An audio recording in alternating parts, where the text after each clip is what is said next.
Harishchandra medical foundation tribal development and research centre अंतर्गत कार्यरत Harishchandra medical foundation college of nursing and research centre Akole येथे nursing विद्यार्थ्यांचा दीप प्रज्वलन व शपथविधी सोहळा शुक्रवार दिनांक 16 जानेवारी रोजी सायंकाळी 5 वाजता महाविद्यालयाच्या कॅम्पस परिसरात मोठ्या उत्साहात संपन्न झाला।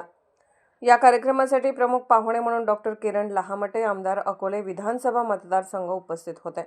सन्माननीय पाहुणे म्हणून डॉक्टर विश्वासराव आरोटे, राज्य सरचिटणीस महाराष्ट्र राज्य पत्रकार संघ मुंबई, तसेच अरुण शेळके, माजी सदस्य पंचायत समिती अकोले यांनी उपस्थिती दर्शवली। या सोहळ्यात नर्सिंग शिक्षण घेत असलेल्या विद्यार्थ्यांचा शपथविधी पार पडला।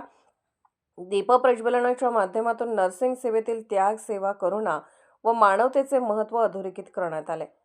Caring is the essence of nursing या ब्रीदवाक्यानुसार विद्यार्थ्यांमध्ये सेवाभाव, कर्तव्यनिष्ठा व व्यावसायिक मूल्यांची जाणीव निर्माण करण्याचा उद्देश या कार्यक्रमामागे असल्याचे मान्यवरांनी आपल्या भाषणातून स्पष्ट केले। यावेळी व्यासपीठावर काँग्रेस पक्षाचे ज्येष्ठ नेते आरिभाई तांबोळी, भारतीय जनता पक्षाचे नेते तथा माजी पंचायत समिती सदस्य अरुण शेळके, शेतकरी संघटनेचे नेते सुरेश नवले, राष्ट्रवादी युवक काँग्रेसचे शहराध्यक्ष अक्षय आभाळे, डॉक्टर मीनानाथ चौधरी, डॉक्टर सदा फुले, तसेच संस्थेच्या संस्थापिका डॉक्टर ज्योती भांडकोळी व डॉक्टर मारुती भांडकोळी उपस्थित होते।